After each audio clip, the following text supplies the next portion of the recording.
Hello everyone, this is Jesse, and before we begin, I would like to start off by introducing you to what I'm calling Season 2 of the Remembrancers Retreat. We've learned a lot in the past 80-ish episodes of this program, and from not knowing anything about podcasting, I still cringe every time I play that first episode, up until now. We've taken what we've learned and have really strived to increase the quality, and deliver to you what I feel is a much nicer listening experience. So what does that mean exactly? Well, it means from now on, the Remembrancers Retreat will be recorded with nearly everybody in person, so we shouldn't expect any more, let's say, less than optimal audio quality. No more audio cutoffs and the like. The Heresy Grad School is still mostly recorded via VoIP, but they have found new recording software, which I believe is a solid step up, and it sounds great. Now, if you're new to this podcast, first of all, thank you sincerely for taking time and checking us out. And if you're a veteran of the podcast, first of all, thank you for pulling through with us on this goofy adventure. We love hearing from everyone, and we want your feedback. Also, and I've mentioned this on our social media sites very recently, and I'll say it here as well, we now have a Patreon. And if you're so inclined as to donate money to our podcast, thank you so much. The Patreon funds will be going to our hosting costs and for future projects that are in the works. And even if you decide not to give, the biggest hand that anybody can give us is to share this podcast with friends on social media and the like. Some of you have already become patrons, and we are very grateful. We would like to give a shout out to Emily O'Hare, who has donated to our fellow warrior tier, and a huge thanks to our top tier patrons. We have Chris Mack, Agent of the Imperium, who would like to say Hydra Dominatus, and Alex Self, Agent of the Omnissiah. If you too would like to become a patron, follow our link in the show notes or on our social media outlets. And now, without further ado, please enjoy the Remembrancers Retreat, Season 2. The galaxy is burning. Brother fights brother, and treason splits the Imperium of Man. This is the Age of Darkness. Whether you're a warrior of the Legiones Astartes, an adept of the Mechanicum, or just a mere mortal in a universe of madness, you'll find a place here. Welcome to the Remembrancers Retreat, coming to you from within the depths of the vengeful spirit.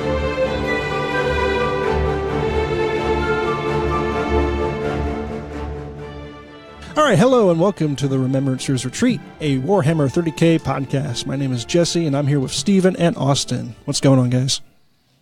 Making bases. Yep. Industry. The sounds of industry. So many bases for so many tiny dudes. I'm running the board and watching Steven and Austin just go to town on 6mm and 8mm.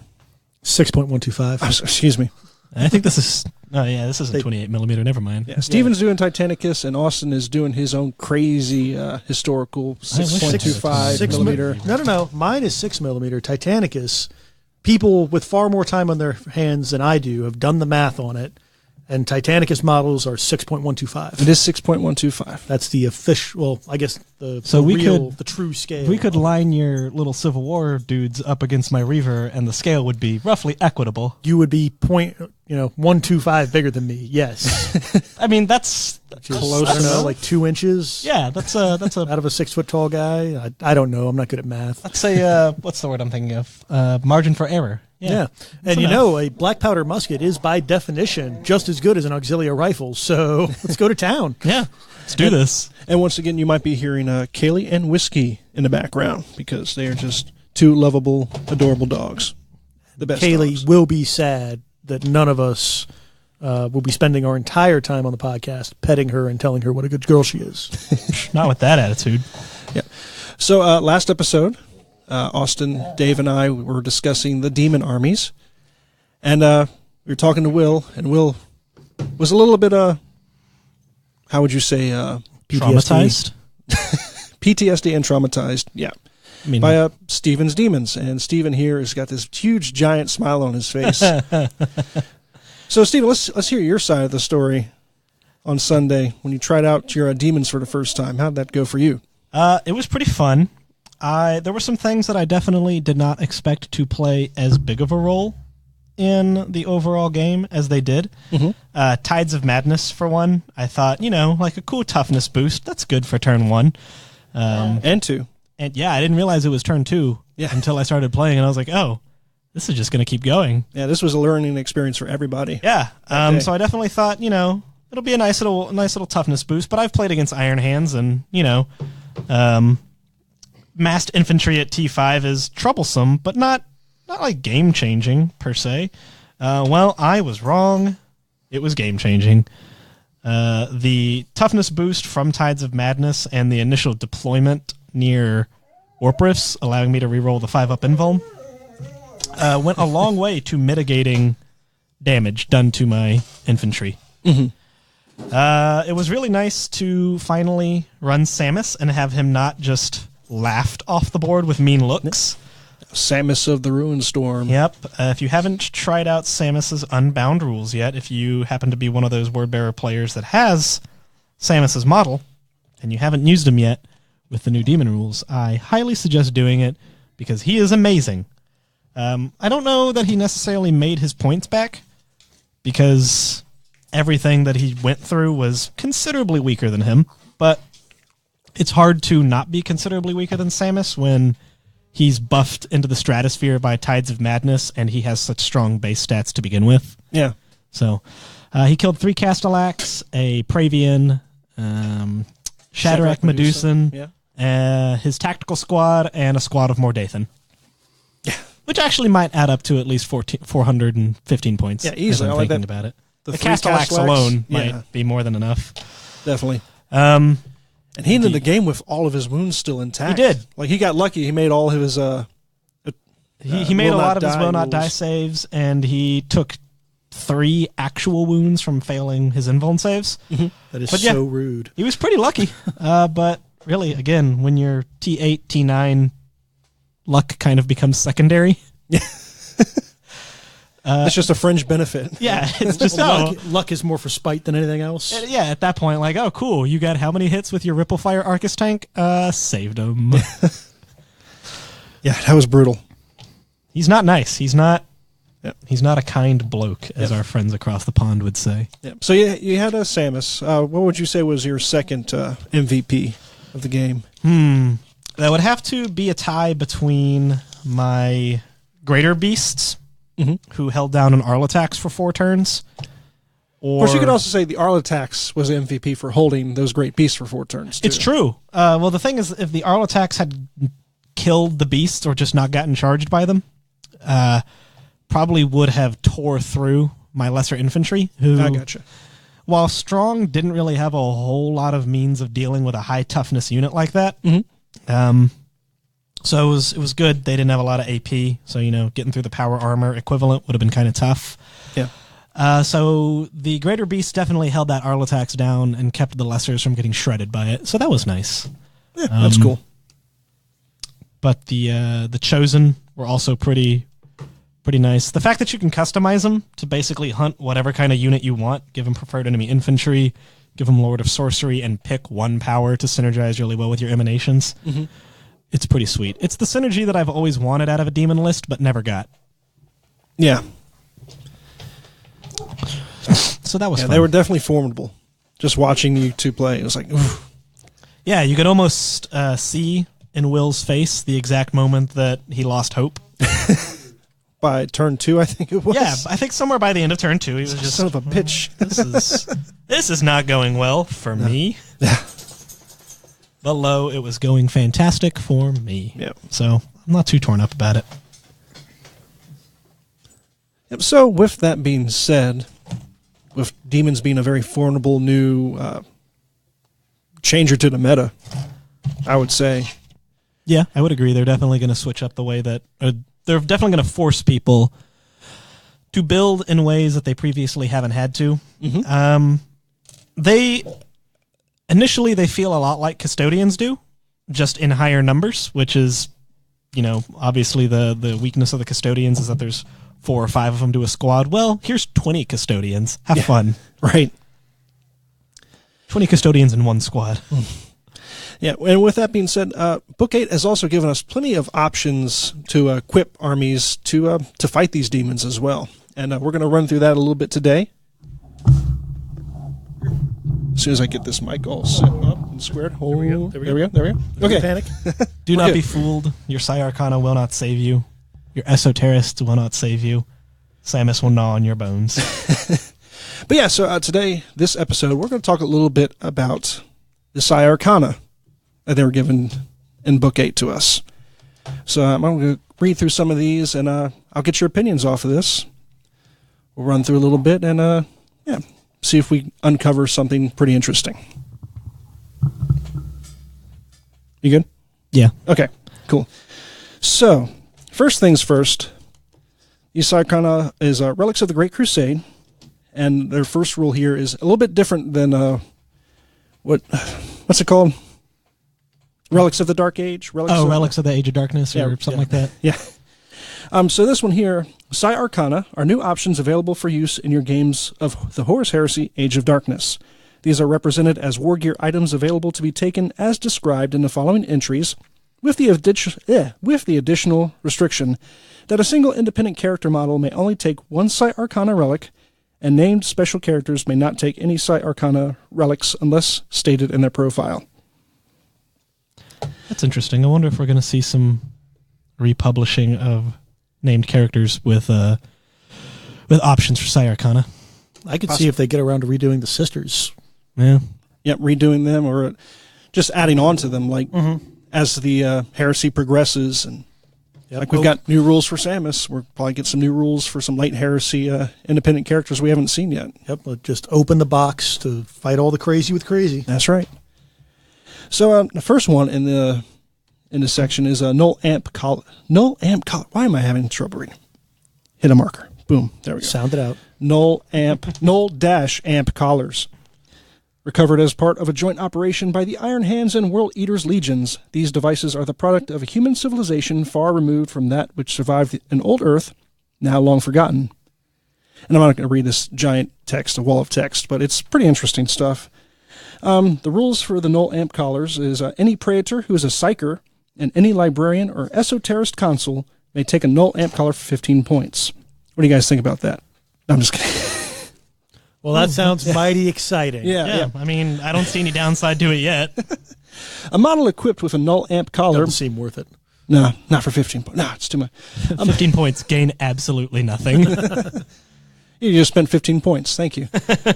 A model equipped with a null amp collar may attempt to deny the witch whenever either the unit is part of or any other friendly or enemy unit within 12 inches is the target of a psychic power of any type, including blessings.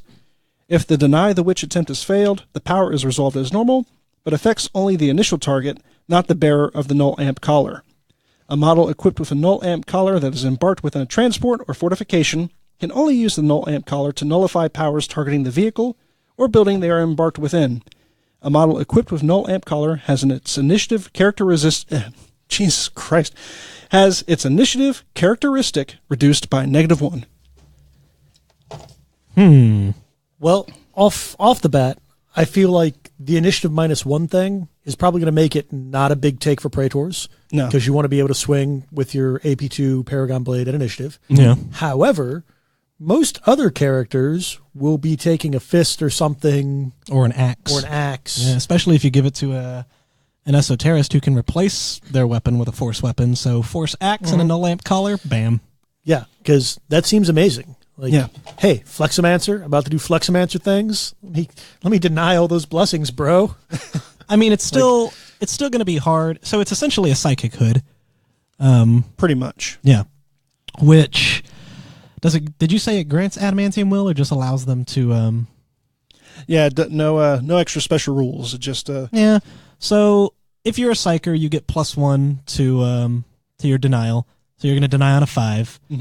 Which you can then hand out to your buddies. You have to be a higher level psyker to get another bonus to the Deny the Witch.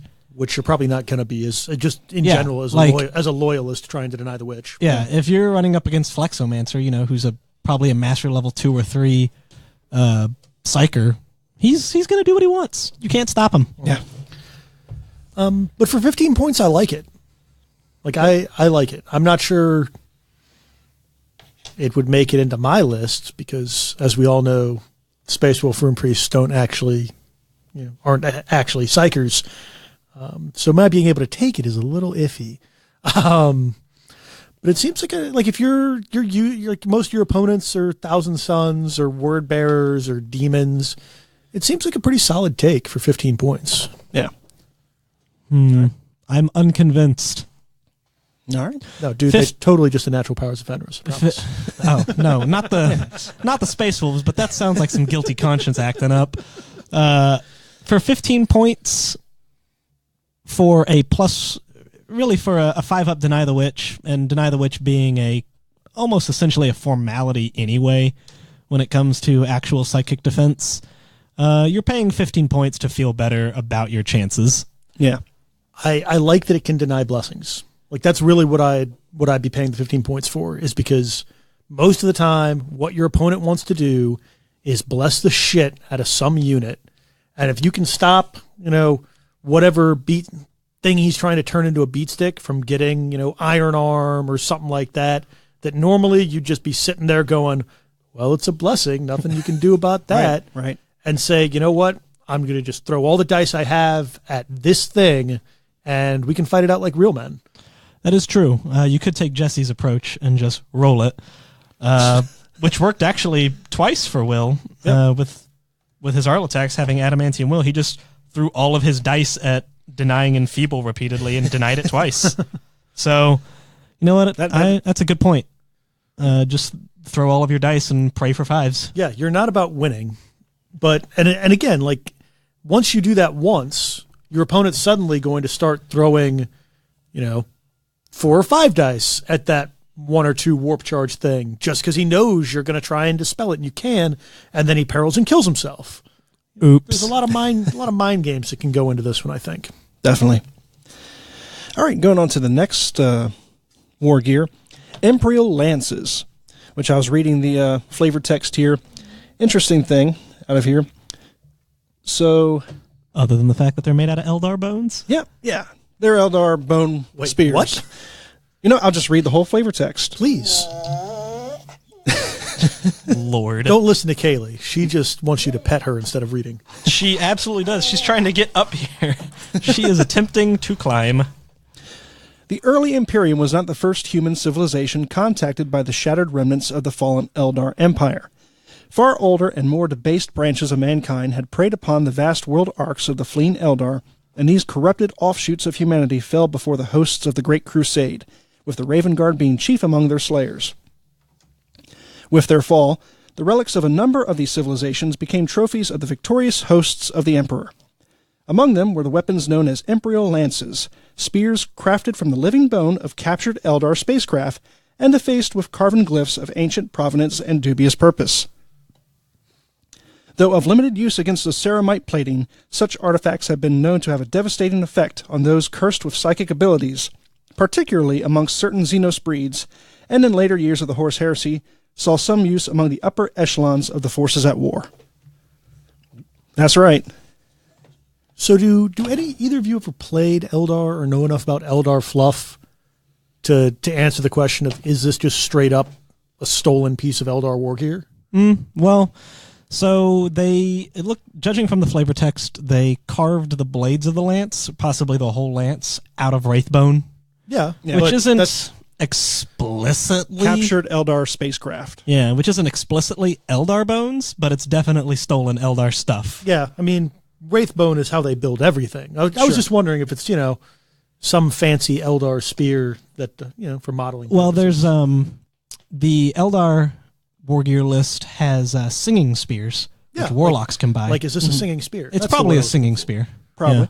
Yeah. All right. Also, interesting note, Eldar, not Eldari. Suck it, 8th edition. Any Praetor or Champion Consul may exchange their chainsword or close combat weapon for Imperial Lance for 25 points, or their power weapon, if equipped with Terminator armor, for 20 points. The Imperial Lance is a melee weapon, strength +1, or +2 if attacking a Psyker, Brotherhood of Psyker, Sorcerer, Psychic Pilot, Daemon, or Daemon of the Runestorm. Basically anything with psychic abilities will be a +2 strength lance. Its AP is normally 4, or 2 if it's fighting against Psykers, demons, whatnot. It is melee, Psylash, and it is a specialist weapon. Psylash If a weapon with this special rule causes an unsaved wound on a model with the with Psyker powers. Yeah. Because I'm not going to read all that every single time. Let's see. If a weapon with this special rule causes an unsaved wound on a model with Psyker abilities, then one randomly selected model in the unit with that special rule suffers perils of the warp in addition to any other damage. Oh, that's pretty good. Especially if you're fighting demons. Yeah, except that there's a 1/3 chance that that'll actually make things worse. I mean, maybe, but did you steal a space elf singing spear to be cool, or did you steal a space elf singing spear to be like good at doing things? I mean, cool, naturally. Right. So then, like, it doesn't matter. And how many points was it again? It is, you may exchange your chainsword or close combat weapon on a Praetor or Champion for 25 points. Or their power weapon if it's a Terminator for 20 points. It's a little pricey. Yeah, that's a steep price when I'm thinking, either this or a Paragon Blade. Yeah. Technically, it's not even, well, I guess it is a Lance. But it doesn't give you like the bonuses for charging or anything. It's a strength +1 AP 4 on a regular day, which isn't great at all. I mean, it's you know what? But actually, word bearers do have a pretty good use for it. Because if they're running Dark Brethren, any wounds suffered by perils of the warp cause instant death. So they can walk up to a psyker, just jab him with the spear. AP2, take your wound and die. What's up, Flexomancer? Man, that is good. Yeah. Unfortunately, if you're just fighting, Joe Space Marine, it's only AP4, and that makes me a little sad. Well, also, as a... that being said, I'm definitely converting a guy with this because stealing alien tech is funny. Yeah, it is great. So what you can... It feels like very old school rogue tradery. How many points is it? 25. 25. Or 20 if you're in Terminator only. Yeah, it's kind of a steep price to pay to replace your pistol with it. But in theory, you could You don't drop replace the your pistol. You don't replace your pistol. It's either your chainsword or close combat weapon. Could you replace your pistol with another chainsword or close combat weapon, then replace your chainsword or close combat weapon with a singing spear? What the hell are you trying to do? Are you trying to spears? Dual wield these things? No. Just like you said, it's kind of an iffy proposition if you're not fighting something that it's going to get Psylash against or its improved profile against.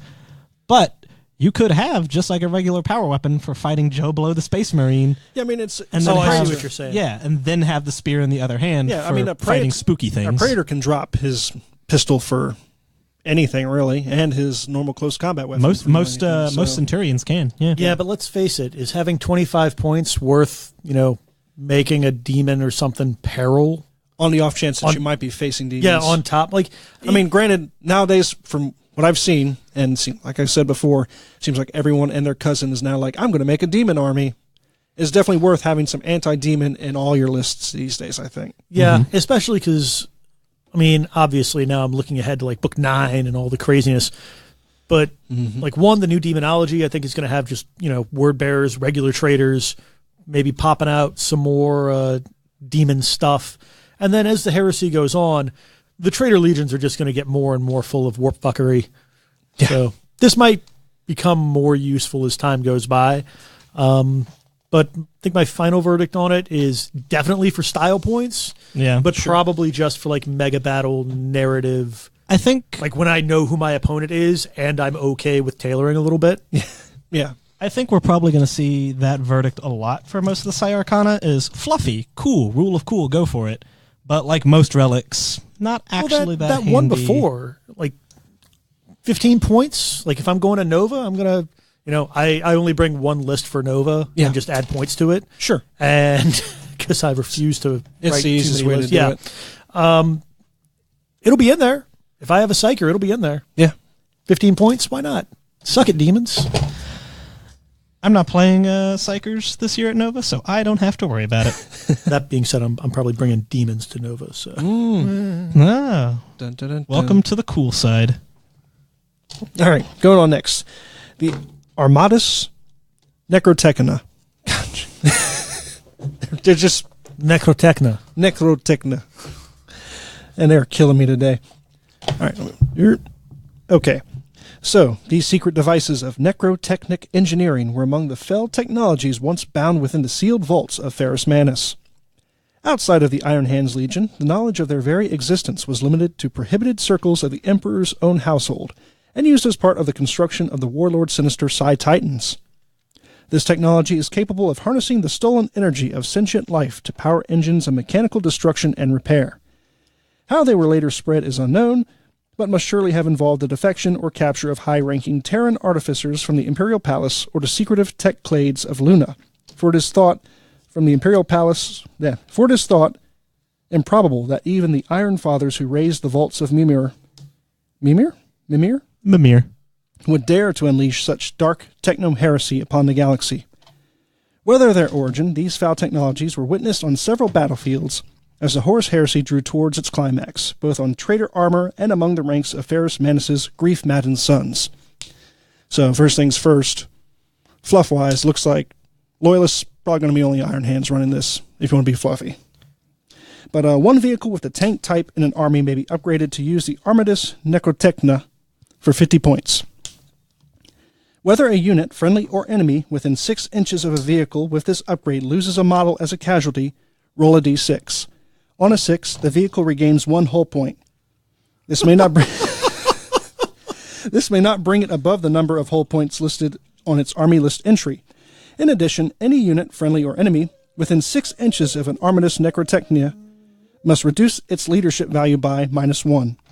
Units with the stubborn special rule may not ignore this modifier. You say may not ignore? Nope. Yep, they don't. That's they, cool. They still get spooked by Shit's weird still a little zombie weird. machines. But yeah, so put a bunch of militia right next to your tanks. Baneblade. Yep.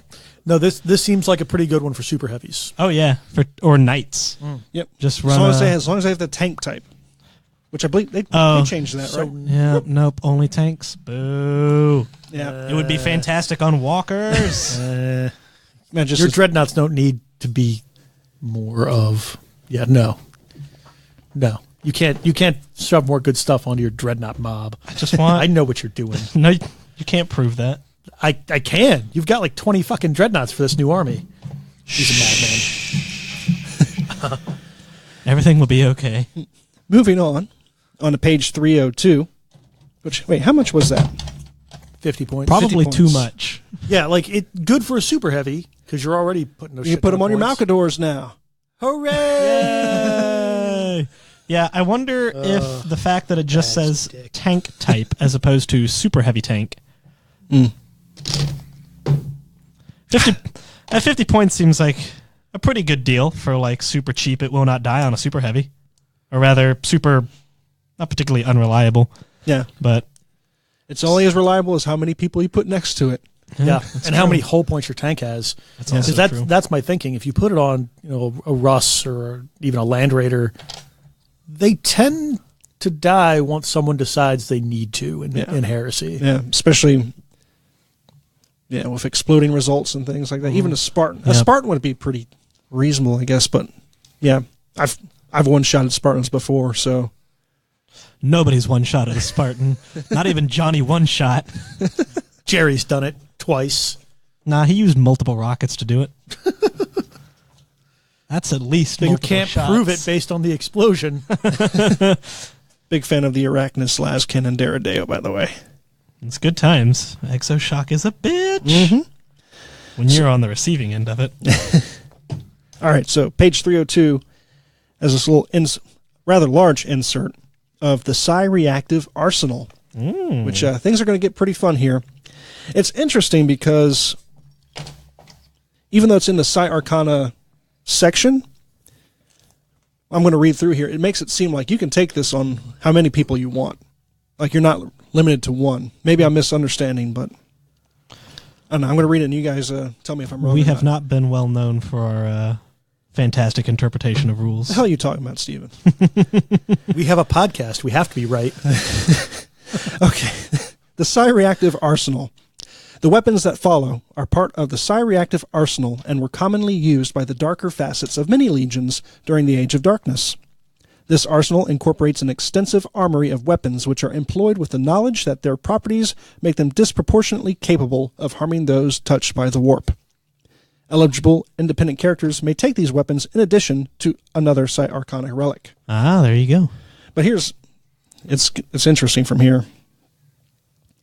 So, Toxiferan weapons. Improvised chemical combustion mixtures were tested by the Dusk Raiders during the First Zambian War, tainting the earth under the feeding tentacles of that world's monstrosities. Most deadly among these concoctions was the Toxiferan composition.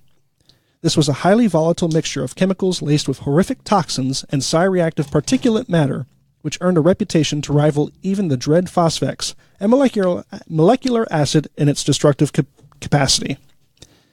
This mixture was later developed into bespoke weapons which were shared with the other nascent legions, from replacements for Promethean fuel tanks to the Toxiferno cannon, which utilizes a multi-chemical injection system to accelerate the combustion process, resulting in billowing clouds of scalding psi-reactive smoke.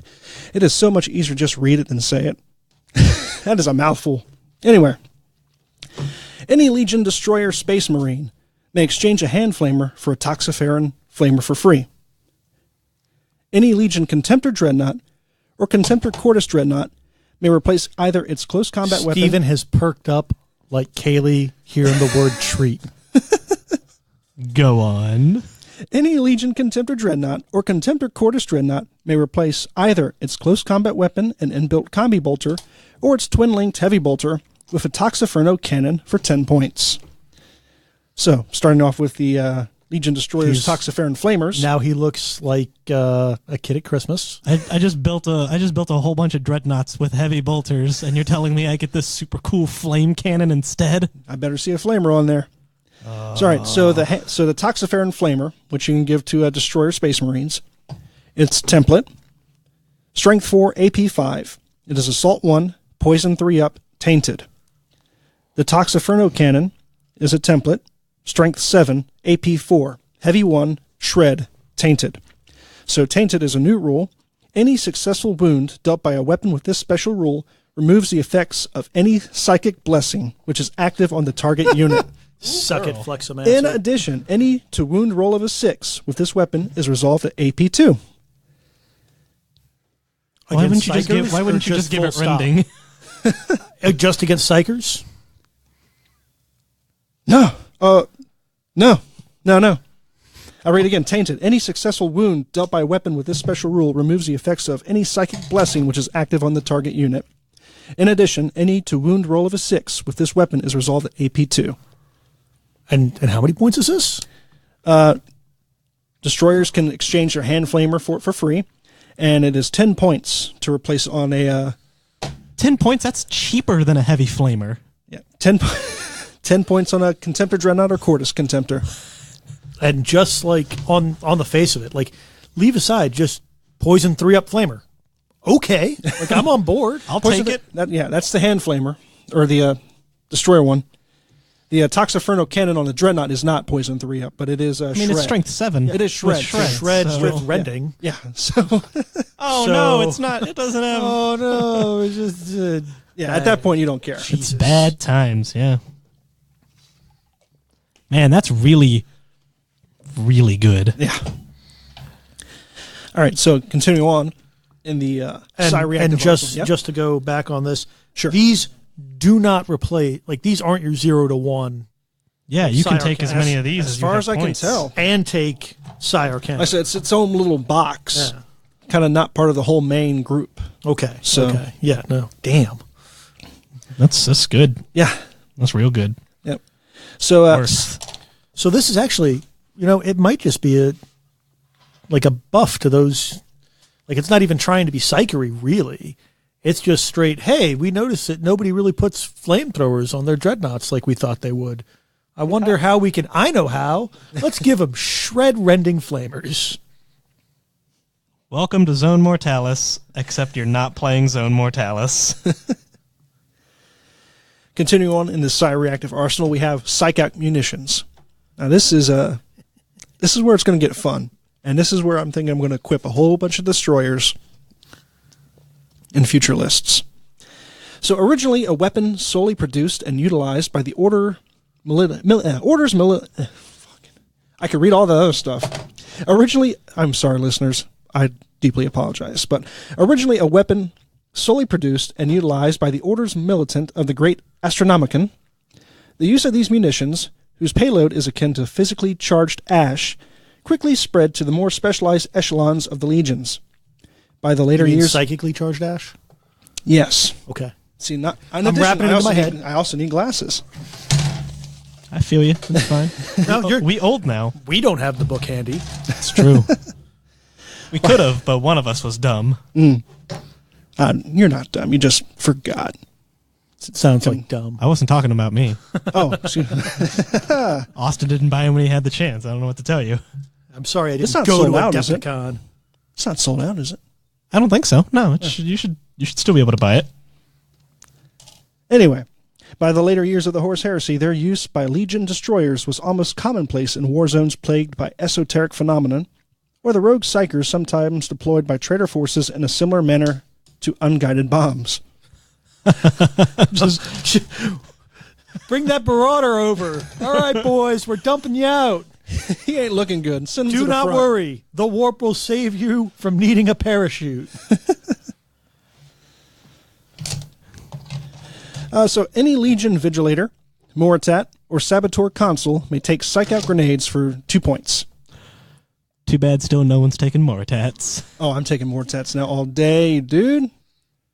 I will believe it when I see it. I've run my Moritat twice since the new FAQ rules came out. Really? How's Yeah. he been doing? A lot of fun. Yeah, Now that I don't have to worry about getting hot on a 1 or 2. that's true. Yeah. And Chain fire roll with at least 6 plasma on is 1. back. I can miss 1 and then roll another 6 die. And it's been a lot of fun. But I will say Volkite Moritats are probably good idea against demons now. I'm just saying. And they just fire 12 shots. It is like that. I mean, it's great that you get all those shots against Volkite, but damn, you are awfully close to demons. That's true. It's good for that one turn, though. That's right. true. Oh yeah, Moritat is definitely just a blow and go. Like you don't expect him to survive. He's the unguided bomb. That's right. So, any Legion Destroyer squad may choose to take any of the following options. The entire squad may take Psych-Out grenades for 5 points. Any model in the unit may exchange their hand flamer with a grenade launcher with Psych-Out grenades for free. All models in a unit equipped with missile launchers may take Psych-Out missiles in addition to their rad missiles for 5 points. Ooh, man, that's rough. Oh, man, destroyers and Yeah. a Dark Brethren list. So, It gets real rude real fast. Oh, I love it. So yeah, for listeners who are not aware of Psych-Out weapons, you got the grenade, which is an 8-inch range, strength 2, assault 1, small blast, Psy-Shock. The launcher is 24 inches, strength 2, assault 1, small blast, Psy-Shock. And the Psych-Out missiles, which are 48 inches, strength 2, heavy 1, blast, small, pinning, Psy-Shock. Oof. So Psy-Shock, if a unit containing at least one demon or psyker is hit by a weapon with a Psy-Shock special rule, one randomly determined psyker or demon model in the unit suffers perils of the warp in addition to any other damage. So I'm thinking Moritat, 10-man squadron of destroyers, danger close, get within 8 inches, and make them... That's rough, yeah. Make them suffer peril 3 times before going into your... And pin them. and pin them. And pin them, yeah. Well, demons you can't pin. Demons automatically pass pinning. Yeah, but you know me. I'm always thinking about the goddamn Flexomancer. It's true. He is a shadow over our hearts. Yeah. All you got to do is hit it. But yeah, I mean, just think of the poor Thousand Sons. Like, imagine just dumping some kitted out destroyers on top of some Sekhmet who everybody knows are pretty tough customers. Just perils, perils, perils, perils, perils. Yep. And then your Moritat unloads Then you shoot with your other unloads weapons. with his plasma guns. Yeah, man, poor Sekhmet. Jason was all excited to be finished building those. Man, it's going to be real unfortunate. Yep. So that is the Psi reactive arsenal. Suddenly my Night Lord's destroyers are looking pretty good. Dude, I'm super excited. I'm definitely going to be running destroyers for Nova this year. Yeah. Plus, again, with just the fact that they got a points decrease, general increase in efficiency, it's a good day to be a destroyer. Mm-hmm. It won't be a good day to be a destroyer for long because, you're a destroyer. But Right. For the rest of your short, miserable life, it'll be marginally less miserable. Okay, continuing on with the rest of the Psyarkana. We have the Corpus Mimir, one among many of the innovations of the Zao Arcad that saw that Forge World censure by the Orthodox Mechanicum authorities of Mars. The Corpus Mimir is a psychically active servo skull. Interesting. Yep, and I'm not going to read the rest of it because I'm running out of breath. That's fine. We don't blame you. It's a psychic servo skull. One Legion Praetor, Magos Prime, or Magos Dominus, and any army may take a single Corpus Mimir for 30 points. A Corpus Mimir should be represented by an appropriate model on a 25mm base and must remain within 2 inches of the model for which it is purchased. And if that model is removed as a casualty, so too is the Corpus Mimir. The Corpus Mimir cannot be charged or targeted by shooting or close combat attacks. In any of the controlling player's psychic phases, the Corpus Mimir may be activated. Interesting. In any of the controlling player's psychic phases, the Corpus Mimir may be activated. When activated, roll a d6 and consult the table below. Always fun. Tables. What happens? So I roll a d6. On a 1, the psychic power Misfortune from the divination discipline is manifested. Oh, that's good. Powers manifested by this rule do not require... It's got a little asterisk, which I guess, let's see. Yeah, so for most of these, powers manifested by this rule do not require warp charges or a psychic test, but the opposing player may use Deny the Witch to nullify them. For the purpose of Deny the Witch, these abilities are assumed to have generated exactly enough warp charges to manifest the power. Special rules which automatically negate psychic powers negate any power generated by this rule. Ah, so sisters won't get dunked on by this weird little floating wizard.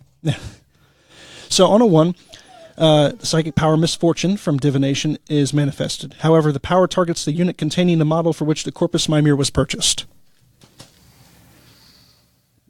It's on a 1 when you roll it. Oh, on a 1 it miscasts and backfires. Yeah, that's right. On a 2, the psychic power Foreboding from divination is manifested. However, the effects applied to the model for which the Corpus Mimir was purchased. On a 3, the psychic power Precognition is manifested, on the model for which the Corpus Mimir was purchased. On a 4, Perfect Timing. On a 5, Telepathy. And on a 6, the Corpus Mimir is overcome by the baleful energies it channels and detonates, causing a Strength 3 AP2 hit with the Fleshbane special rule to all models within 3 inches. Remove the Corpus Mimir from play after resolving these hits. So on a 1, bad things happen to you. On a 6, bad things happen to you. No. Think about it. You get into assault. Did you just make sure, because I can't target it, right? That's true. So you just make sure it's touching more of the enemy than you. Strength 3, Detonate. AP2, Fleshbane.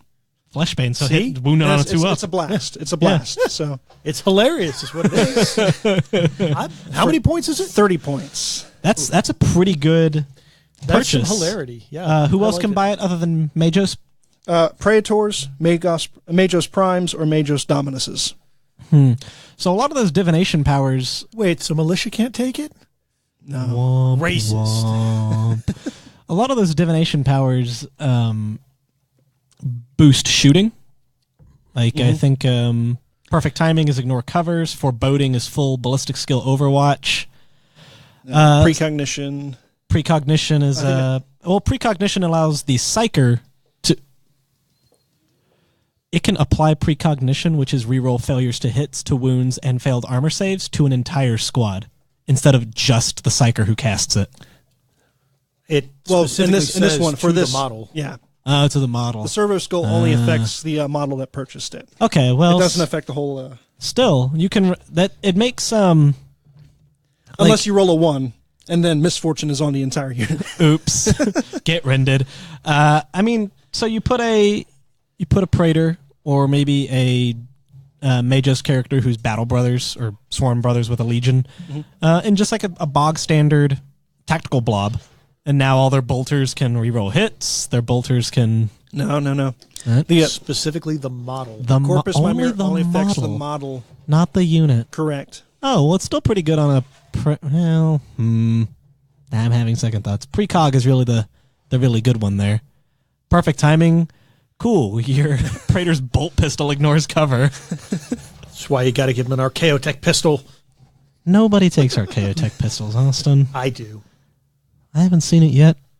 It's on my Space Wolf Praetor. I don't every believe time. you. I do not believe you. I've shot your shitty word bearer's chaplain in the face with it at least twice. Why are you telling these lies where everyone can hear? So yeah, 30 points. It's fun, a little pricey. We'll have to investigate that further. I've got to think of a decent build. I don't know my Mechanicum very well. But from what I understand, like Magoses aren't really.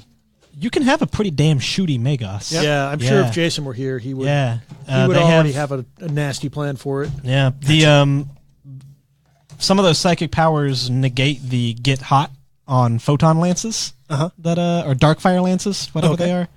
That Magos can take. I think they can take dark fire lances. I know, but nothing. But yeah, they're real good for a Magos who wants to pay 30 points to be really, really good at shooting, and he's already good at shooting. So, a Magos Malagra with precognition on him is pretty good because he's made for hunting characters. Okay. So yeah, it's not bad. Not a bad purchase.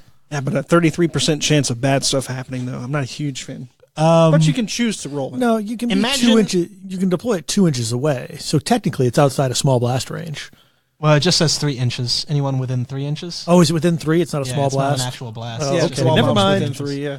Yeah, But it's think not of how great. funny it is to imagine a Magos like swatting it out of the air in his hand and just chucking it into the enemy. Actually, the first thing that came through my head was the Carrion. I think it's the Carrion throne that has the Inquisitor on Terra with the like ex-heretic servo skull. Is that the book I'm thinking of? I don't know. I'm Do the not wrong know. person to ask. All right, well, both guys need to read more GW fluff. There's just so much. He's not wrong. There is a lot. Okay. Moving on to the next part. Psi-resonant pentacles? Pentacles? Pentacles. Pentacles. It sounds dirty. A pentacle is like a... Not pinnacle, but pentacle. Right, like the shape. Penta, yes. Pentacles. Okay. They're like little... Those are like occultist symbols. Yeah, aren't they? Little your stars. generic satanic ritual on like the CW. Like, Yeah. This is what that symbol is. Yeah. So a class of artifacts recovered from the Vrant cluster among the troves of reclamants. I swear to God. Reclamants, thank you. They're pentaclar... Pentacular? Their crowns are protective armor pieces such as these things, and these things are painstakingly inscribed with sigils and runes of warning. These markings, through the ill-understood means of their artifice, project an aura around themselves which may slow the passage of time or project waves of force. Least well understood of all, these things may turn the gaze of the warp back upon those You want to just point fated a finger at me and I'll just say it? with the gift of warp sight, blinding them within the turmoil of the aether. Interesting. The Thousand Sons legionaries who discovered these treasures promptly petitioned for them Typical. to be destroyed, Probably. gaining the support. You know of what the that Navi. means? Yeah. They didn't really do it. No, not probably. Promptly. Oh, promptly? The Thousand Sons legionaries who discovered these treasures promptly petitioned for them to be destroyed, gaining the support of the Navi nobilite and the choir of the Astronomicon. Really weird, superstitious stuff recovered from a barbarian race. Sounds like Space Wolf bullshit to me. Destroy it. Throw it out of the airlock. It's probably just the natural power of whatever planet they got it from. Ooh. Guys, intrigue. Not Warpcraft at all. Intrigue, guys, intrigue. However, orders sent by the officers of the Sigillite dictated that they were instead to be prohibited from use and remanded to the throne world for further study. The barge carrying the entire collection to Terra was lost en route, and the articles within have been seen on battlefields throughout the galaxy. Oops. Yeah, that sounds like Magnus fuckery to me. No, just once again, no one listened to the Thousand Sons and how bad things are happening. Literally, no one should listen to the Thousand Sons. They have demon familiars. Worked out fine for the word bearers. Not even the word bearers were dumb enough to have demon familiars. No, they just bound like demons to their bodies. Yeah, that's fine. It's fine. It's whatever. You got to know your place, right? Like, Keep your friends close and your enemies closer. there's Real no close. closer space than inside your own soul. Any All independent Good dot. times. Any independent character model may replace their refractor field with a psi-resonant pentacle for 10 points, Okay, talk to me. or their iron halo for 5 points. The psi-resonant pentacle grants its wearer a 5-up invulnerable save. Any unit which contains models with the Psyker, Brotherhood Psykers, blah, blah, blah, locked in combat with a model equipped... Yeah.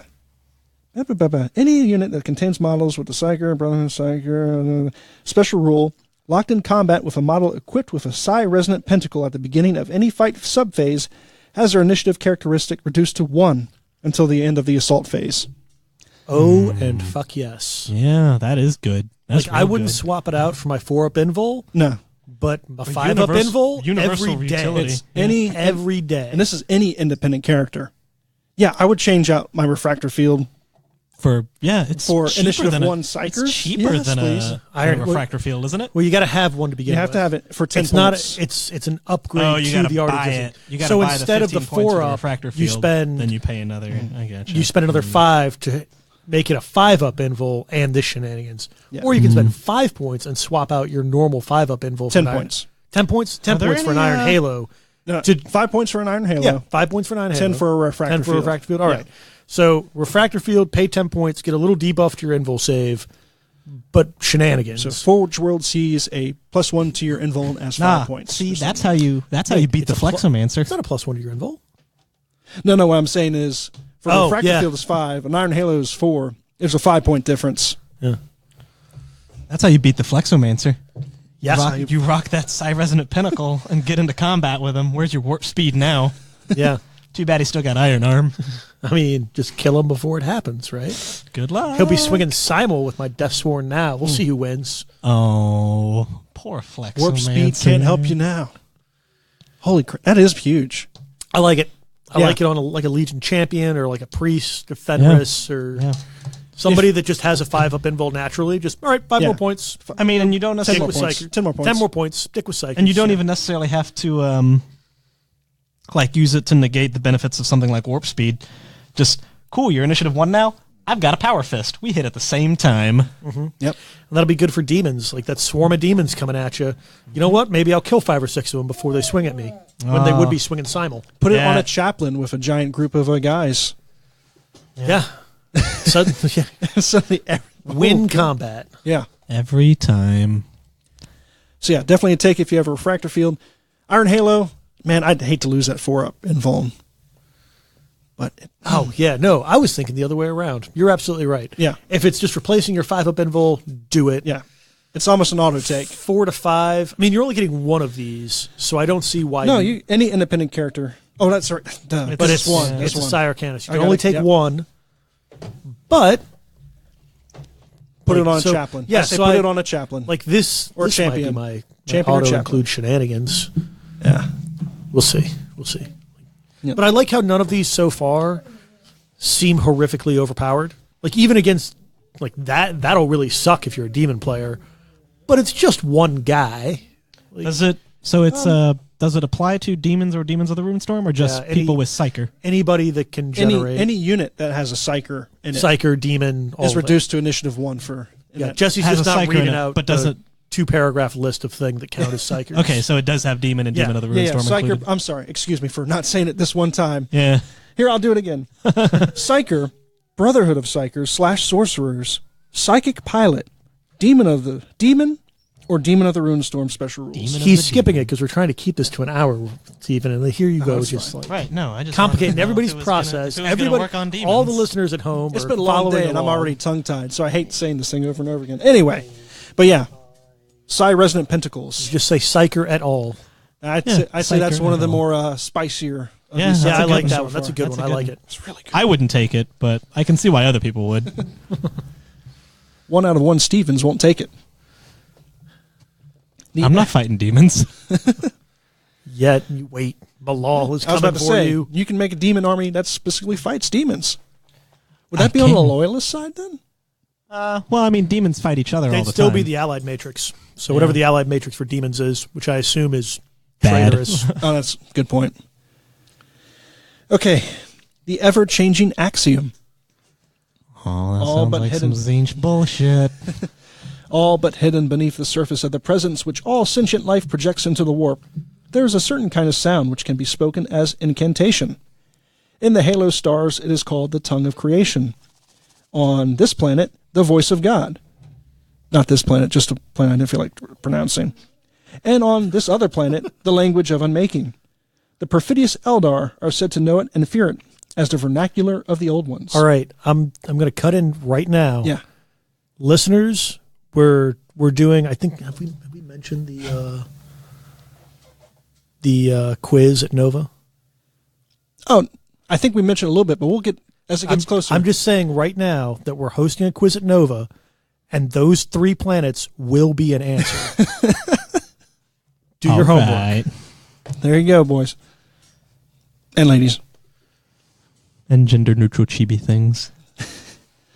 Only a few words of the axiom are known, for to attempt to reconstruct the entire lexicon is strictly forbidden and would be beyond the combined capabilities of every data scribe in a star system. Still sounds like something Magnus would try. When spoken aloud, in no more than a whisper, a practitioner can bend the fabric of reality and send shockwaves through the immaterium. However, even an infinitesimally small... Why can I say infinitesimally, but none of the other stuff? Because you read a lot of 30K fluff, Yeah. and that's a common word. Even an infinitesimally small slip of the tongue or mistaken raising of the voice in anger can break reality and the speaker both, and each time such sounds are spoken, they change in meaning. One praetor, Archmagus Prime, or Lord Marshal in an army may take the ever-changing But axiom. still not That's a force still not commander. Imperial Militia. Racist and classist now. They may take the ever-changing axiom for 60 points. Jesus. Let's see what it does. Better be worth 60 points. Once per game. Yeah, it's not worth it. Then. Nope. Once per game for 60 points, a model may use the ever-changing axiom by speaking it during the fight subphase at initiative step 1. I'm already not liking it so far. To speak the axiom, the controlling player must roll a d3. Oh boy. Well, this is already too risky. If the result is a 1 or 2, place a number of small blast markers equal to the number rolled, such that the center of each blast is within 6 inches of the speaker. If the result rolled is a 3, place 3 small blast markers centered on the speaker. Oops. That's... These blasts do not scatter. Any model, wholly or partially under a marker, suffers a Strength 8 AP2 hit. This ability does not grant the model an additional pile-in movement at initiative 1 step, and any wounds caused do not count towards combat resolution. This What? seems absolutely fucking hilarious for a Lord Marshal. Let me tell you So why. it's the nanite grenade, but magical. Let me tell you why. He's got a 3-up invul, and the first time he takes an unsaved wound, Displacer matrix. he just displacer matrix himself. So what you do is you run your boy in there. Speak the unspeakable words. Fuck you. Yeah. Speak the unspeakable things. You know, Yahya Cthulhu Ftagan. Watch an entire fucking... No, that won't work. Magnus did nothing Because wrong. it's is a the strength axiom. 8 hit, and the Lord Marshal's only T3. So as soon as he takes that first hit and displaces out, he's still going to die. The only thing that displaces back to the ship is a pile of goo. Not according to the rules. Oh, does it negate instant death? It's instead of suffering the wound. Oh. Like I'm like 99% sure that's how it goes. But I believe it's instead of taking the... At least it used to be, I think. I just see this Lord Marshal just sitting in the back of the Rhino, just shaking in fury, just ready to go. And it just opens up. It's like showtime, boys. Fuck you!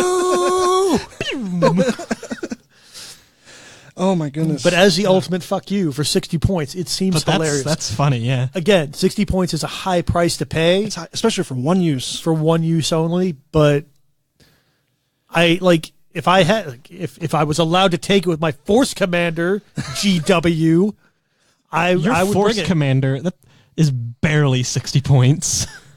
Maybe let's not talk about it. That's probably why. Also, I love that the description is essentially what is it, Enochian Yeah. from Eisenhorn. Like it's exactly that. which is fantastic. Don't talk it out loud. Bad stuff's going to happen. Yep. 10,000 years later, they'll have whole books on the subject. Don't read them. Your eyes will bleed. If you're lucky. So, Lord Marshal, crazy good times fun. Would you put it on a Praetor or Archmagos Prime? No, because so the pricey. accidental self-fucking that can happen here, and for 60 points, is too high on characters that can't ignore the wound and just peace out. Because it'll instant death your Praetor. I don't know. No, well, not all Praetors. 50-50 chance. Most of them. Yeah. Salamander's Praetor, just with Mantle of the Elder Drake, gives him Eternal Warrior. Just, it's also a hammer! Boom. Yeah. My words are also a hammer. The Flexomancer won't care because he'll iron arm his way to safety. Ugh. Flexomancer. See, now Does sound like that sounds like the fluffiest thing you can buy for 1,000 Sun character. Is words that will accidentally unmake reality.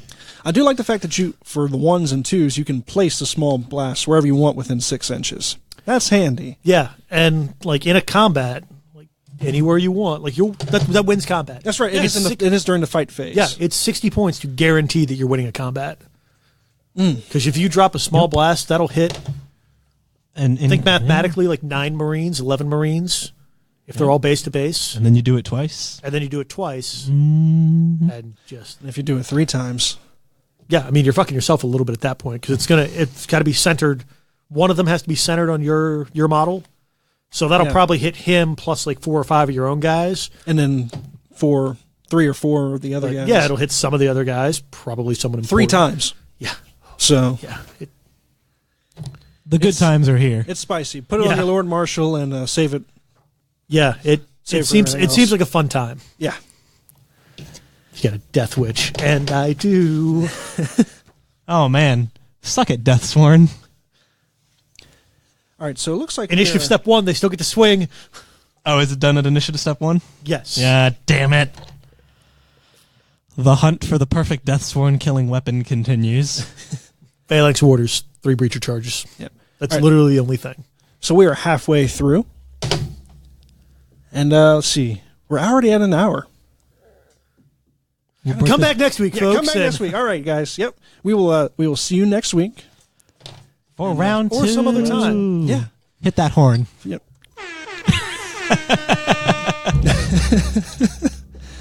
Be sure to check us out on rr30k.com, on Facebook and Twitter at rr30k podcast. Be sure to like, follow, subscribe, whatever the young kids do these days. Steve, you got any plugs? I like demons. Demons are the new hotness. It's true. Sell all your custodian stock. Put it all into demons. Demons and Volkite. It's like Mad Money. Perfect. It's like Mad Money. Austin, you got anything for this week?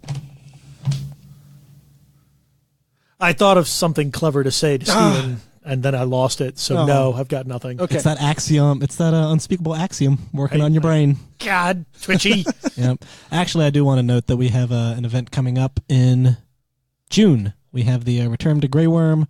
That'll be on June 8th at Battlegrounds. On a Saturday, right? Yep. There's going to be Demon Nights. Yep. Be sure to check us out on the, I think the event is on the Facebook page. Yep, it sure is. Retreat. It sure is. And check that out. And so we'll call this episode wrapped up. We will talk to you guys next week for the second half of the Psyarkana. It's been a blast so far. And we'll catch you next time. Keep those dice rolling.